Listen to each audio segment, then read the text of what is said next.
ಅರ್ಥಕ್ಕಾಯ್ತು. ಇಲ್ಲೇ ಜಮಖಂಡಿ ತಾಲೂಕು ಮರಚಿಕ್ಕಲಿಗಿ ಗ್ರಾಮದಲ್ಲಿ ಹೌದು. ಹೆಗ್ಗಾಡಿ ನಾಗಪ್ಪಮುತ್ತೆ ತಾಗ ಹೋದ್ರ ಇವರೆಲ್ಲ ಚಿಕ್ಕಲಿಗಿ ಅವ್ರ ತಾಳಬಡಿ ಹುಡುಗ. ಹೌದಪ್ಪ, ಹೌದು ಹೌದು.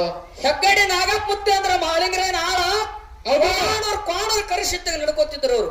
ಹೌದಪ್ಪ, ಹೌದು. ಹೆಗ್ಗಾಡಿ ನಾಗಪ್ಪಮುತ್ತೆ ಅಂದ್ರ ಸಾಮಾನ್ಯ ಅಲ್ಲ, ಎರಡನೇ ಮಾಳಿಂಗ್ರಾಯ ಅಂದ್ರ ಅವ್ರ ಈ ಭಾಗಕ್ಕ. ಹೌದಪ್ಪ, ಹೌದು.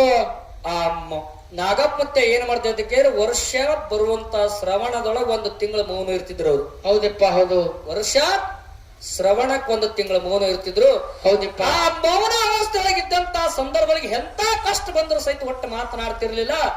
ಅವನ ಮೌನದ ಸ್ಥಿತಿಯಲ್ಲಿ ನೋಡ್ಬೇಕು, ಅವನು ಮಾತಾಡ್ಸ್ಬೇಕು, ಅವನು ಹಿಡಿಬೇಕಂತೇಳಿ ಬಹಳ ಜನ ಅವನ ಬೆನ್ನತ್ತೂರು ಸಿಕ್ಕಿಲ್ಲ, ಮಾಯಾಗಿ ಕೊಂಡೂರ ಮಠಕ್ಕೆ ಬಂದಾನ. ಅದೇ ಟೈಮ್ದಾಗ ಕೃಷ್ಣಾ ನದಿ ದಾಟಿ. ಹೌದಪ್ಪ, ಹೌದು ಹೌದು. ಆ ಹೆಗ್ಗಾಡಿ ನಾಗಪ್ಪತ್ತಾಗ ಸ್ವಲ್ಪ ಅವನು ಆರೋಗ್ಯದೊಳಗೆ ಹೇರುಪೇರಿ ಆಗಿ ಅವನಿಗೆ ಒಂದು ಗಂಟಾಗಿ ಹೊಟ್ಟೆಯನ್ನ ಆಪರೇಷನ್ ಮಾಡಿದಿರತ್ತ. ಡಾಕ್ಟರು ಆಪರೇಷನ್ ಮಾಡಾಗ ಕತ್ರಿ ಒಳಗ ಹೊಟ್ಟಾಗಿ ಬಿಟ್ಟಿದಿರತ್ತ.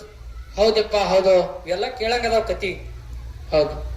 ನಾಗಪ್ಪತ್ತದ ಗಂಟ ಆಪರೇಷನ್ ಮಾಡಾಗ ಡಾಕ್ಟರ್ಗಳು ಕತ್ರಿ ಒಳಗೆ ಬಿಟ್ಟು ಹೊಲ್ದಾರ. ಒಳಗೆ ಬಿಟ್ಟು ಹೊಲ್ದ್ರ ಸಹಿತ ಎಷ್ಟೋ ವರ್ಷಗಳ ಕಾಲ ಬದುಕಿದಾರ ನಾಗಪ್ಪಮುತ್ಯ ಮೌನವಾಗಿ. ಹೌದಪ್ಪ, ಹೌದು ಹೌದು. ಸತ್ಯ ಘಟನೆ ಇಂತ ಹಿತ ಆಗ್ಬೇಕು. ಹೆಗ್ಗಡಿ ನಾಗಪ್ಪಮುತ್ಯ ಮೌನವಾಗಿದ್ದುದಕ್ಕೆ ಕ್ವಾಣರು ಕರೆಸಿದ್ದ. ಗಡಿ ಗಿಡಿಗನು ವಾಸವಾಗಿರ್ತಿತ್ತ. ನಾಗರ ಹಿಡಿಯಾಗಿ ಯಾವತ್ತವನು ಡುಬ್ಬದ ಮೇಲೆ ಆಡ್ತಿದ್ದ ಕ್ವಾಣೂರು ಸಿದ್ಧ. ಅಂತಿಂತ ಮಹಾತ್ಮರಾಗಿದ್ದಾರೆ. ಇದು ಬಹಳ ದಿನದ ಕಾಲ ಅಲ್ಲ, ಇದು 30 ವರ್ಷದ ಅಚ್ಚಿ ಕಡೆ ಆಗಿರ್ತಕ್ಕಂಥ ವಿಷಯ ಐತಿ. ಹೌದಪ್ಪ, ಹೌದು. ಕ್ವಾಣೂರು ಮಠದ ಮುಂದ ಇದ ಡವಳೇಶ್ವರ ಭಕ್ತರ ಎತ್ತು ಸತ್ತು ಬಿದ್ದಿತ್ತು ಕ್ವಾಣೂರು ಮಠಕ್ಕೆ ಹೋದಾಗ. ಹೌದಪ್ಪ, ಹೌದು. ಡವಳೇಶ್ವರ ಭಕ್ತರು ಕ್ವಾಣೂರು ಮಠದ ಮುಂದ ಎತ್ತು ಸತ್ತು ಬಿದ್ದಂತಹ ಸಂದರ್ಭ, ದುಃಖ ಮಾಡುವಂತಹ ಸಂದರ್ಭದಲ್ಲಿ ಹೆಗ್ಗಡಿ ನಾಗಪ್ಪಮುತ್ಯ ಚಿಕ್ಕರಿಕಿ ಗ್ರಾಮ ಬಿಟ್ಟು ಕ್ವಾಣೂರು ಮಠಕ್ಕೆ ಬಂದಾಗ ಹೌದು ಭಕ್ತರೆಲ್ಲ ಕೂಡಿ ಆ ಎತ್ತಿನ ನೋಡಿ ಕಣ್ಣೀರ್ ಹಾಕಂತ ಸಂದರ್ಭದೊಳಗ ಕ್ವಾಣೂರು ಸಿದ್ಧನ ಧ್ಯಾನ ಮಾಡಿ ಭಂಡಾರ ಹತ್ತದ್ರ ಸತ್ತು ಎತ್ತು ಹೊಳ್ಳಿ ಜೀವಂತ ಆಗೈತಿ. ಹೌದಪ್ಪ, ಹೌದು ಹೌದು. ಅಂತ ಮೌನ ಯೋಗಿಗಳೆಲ್ಲ ಜಗತ್ತೊಳಗೆ ಆಗಿರ ಮಾಸ್ತರ. ಮಾಡಿ ಹೋಗ್ಯಾರ. ಹಾ, ಇದು